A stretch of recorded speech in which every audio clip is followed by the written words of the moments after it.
हम आपसे हाथ जोड़कर विनती करना चाहेंगे, वो हड़िया का वो डेगची को उठा के फेंकिए और सरकार की योजना को माथा पे लेके जाइए, देखिए आपको कितना मान सम्मान मिलेगा। पहले भी हम जब थोड़े दिन के लिए सरकार में थे, उस समय भी हम चालू किए थे, लेकिन ये हमारे विपक्ष के लोग उस योजना को बंद कर दिया। ये लोग आपका थाली का खाना भी, निवाला भी छीन लेगा, बदन का कपड़ा भी नोच लेगा, चमड़ा भी नोच लेगा। ये लोग ऐसे बेईमान लोग। हेमंत सोरेन जिंदाबाद, हेमंत सोरेन जिंदाबाद, हेमंत सोरेन जिंदाबाद, भूषण सिंह की जिंदाबाद। मुर्गी, सुअर, बतख, दुनिया भर का जानवर सब रहता था। जिस घर में दूध, अंडा, मीट खाने के लिए भरा हो तो वहां पर कोई बीमारी होगा क्या? वहां कमजोर बच्चा कभी पैदा होगा क्या? वहां महिला खून का कमी होगा क्या? कभी नहीं हो सकता। लेकिन आज गिना चुना गांव में घर में दिखता है गाय, गोरू, बकरी, मुर्गी। कोई कोई घर तो ऐसा हो गया, घर में मेहमान आ गया, उसको मीट भात खिलाना है तो बगल का गांव से मुर्गी लाना पड़ता है या मीट खरीद के लाना पड़ता है। ये हालत हो गया। इसीलिए हमने ये मुख्यमंत्री पशुधन योजना के माध्यम से अपनी पुरानी पूर्वजों का जो परंपरा था उसको फिर से जीवित करने का हमने संकल्प लिया है।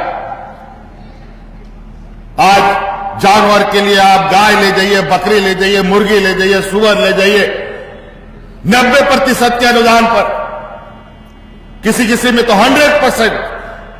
और तो और जानवर जानवर किस में रहेगा वो भी आपको पशु शेड भी हम दे रहे हैं। फिर दिक्कत क्या है?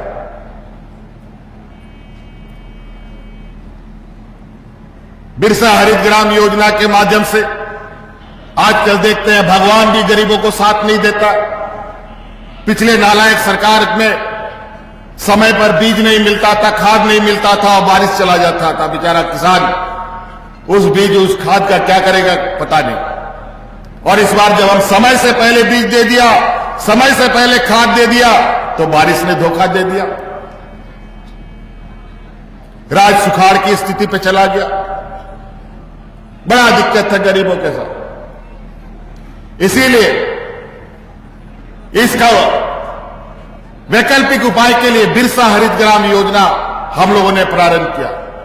आप अपने खेत खलिहान में फलदार पेड़ लगाइए, आम का लगाइए, पपीता का लगाइए, कटहल का लगाइए, और अभी इधर तो एक ड्रैगन फ्रूट्स आता है वो लगाइए।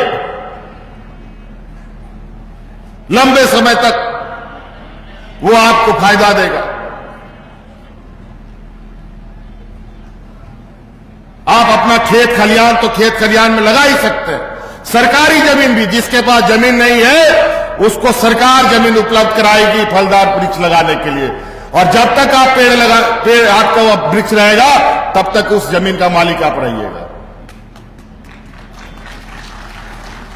क्या दिक्कत है? खेती करने में लाज शर्म क्या?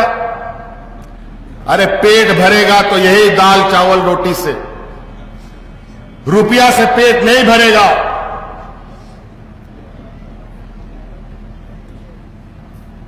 और हम लोगों के पास बैंकों में बोरा भर के पैसा नहीं है। हम सदियों से बात बोलते हैं। हम लोगों का जो धन दौलत है ना, यही गाय, गोरू, बकरी, खेत खलिहान, यही हम लोगों का धन दौलत है।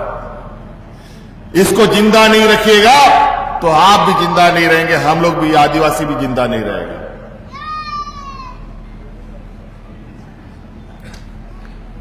पढ़ने लिखने वाले जो पढ़ लिख के आगे निकल जाएंगे। हर कोई को नौकरी नहीं मिल सकता है, हर कोई पढ़ नहीं सकता है। अगर सभी कोई पढ़ लेगा तो खेती बाड़ी करने वाला कहां जाएगा? अनाज कौन उपजाएगा? फिर तो घूम फिर के वही कहानी हो जाएगा कि डॉक्टर इंजीनियर बनने के बाद फिर खेती करो, धान उगाओ, मकई उगाओ और पेट पालो।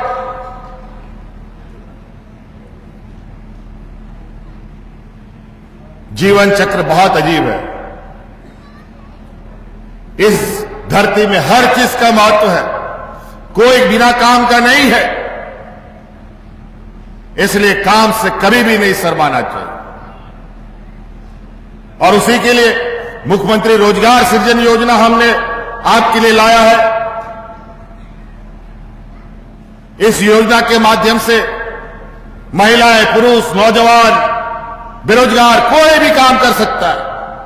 आप राशन दुकान खोल सकते हैं, महिला सैलून, सिलाई मशीन का दुकान खोल सकती है, ब्यूटी पार्लर का दुकान खोल सकता है, कोई कपड़ा का दुकान खोल सकता है, कोई होटल खोल सकता है, कोई टेंट हाउस खोल सकता है।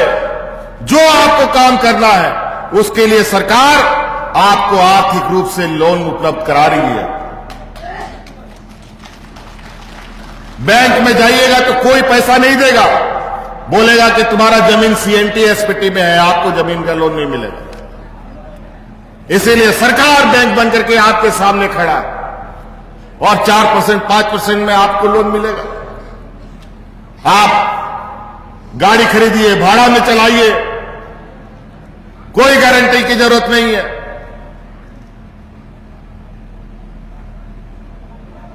और जो हमारी यहां पर कुछ लोगों को भ्रम है, यहां पर जो यहां पर सखी मंडल की महिलाएं हैं, रोजगार सेवक है, और जो छोटे छोटे जो हमारे सरकारी ये में कार्यरत लोग हैं, सेविका सहायिका है, ये लोग भी इन योजनाओं का लाभ ले सकते हैं। हमने कहीं कहीं सुना है कि वो बोल रहे हैं कि पदाधिकारी उनको योजना नहीं दे रही। बिल्कुल गलत बात। सेविका सहायिका भी इन योजनाओं का लाभ ले सकते हैं। इसलिए आप लोग भी, क्योंकि आप लोग प्रचार प्रसार भी करते हैं, तो आप प्रचार प्रसार भी कीजिए और योजना का भी लाभ लीजिए। क्या दिक्कत है?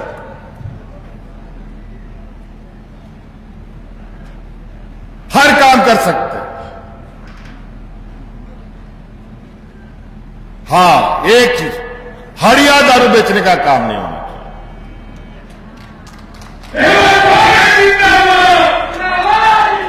आप लोग, हम इससे थोड़ा सा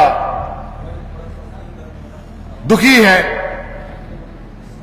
क्योंकि इस दुख के पीछे इतना बड़ा एक रैकेट लगा हुआ है पूरे राज्य में, जो इस राज्य के आदिवासियों को, यहां के मूलवासियों को हड़िया दारू के नशे में डुबाने की एक षड्यंत्र रच रहा है।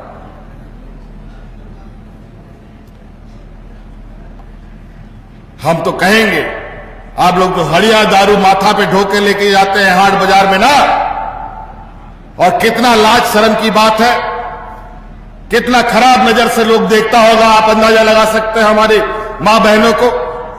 हम आपसे हाथ जोड़कर विनती करना चाहेंगे, वो हड़िया का वो डेगची को उठा के फेंकिए और सरकार की योजना को माथा पे लेके जाइए, देखिए आपको कितना मान सम्मान मिलेगा।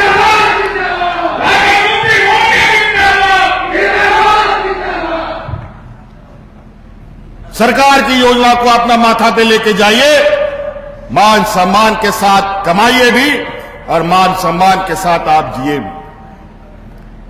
हम लोगों ने यहां धोती साड़ी योजना क्यों प्रारंभ किया, आपको मालूम? यहां का रग रग से हम लोग वाकिफ। आदरणीय दिसोमगुरु शिबू सोरेन जी के हम सुपुत्र हैं। उस व्यक्ति को इस राज्य का कौन सा नदी, कौन सा पहाड़, कौन सा गांव में कैसा आदमी रहता है, कौन नदी में पानी रहता है, सब कुछ मालूम है। यहां पर बहुत ऐसी महिलाएं हैं जिसके पास कपड़ा नहीं होने की वजह से महीनों नहीं नहाती। बेचारा दूसरा कपड़ा रहेगा तब ना बदलेंगे, एक ही कपड़ा है उसी को पहन के रखते। इसलिए हमने निर्णय लिया है, कोई भी महिलाएं अपने मान सम्मान के साथ जीने का उसको अधिकार है, इसीलिए हम लोगों ने 10 रुपया में धोती साड़ी लुंगी हर गरीब को बांटने का काम किया।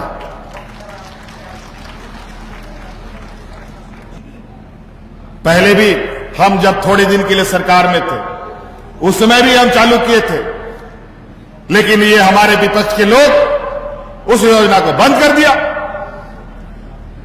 ये लोग आपका थाली का खाना भी, निवाला भी छीन लेगा, बदन का कपड़ा भी नोच लेगा, चमड़ा भी नोच लेगा। ये लोग ऐसे बेईमान लोग।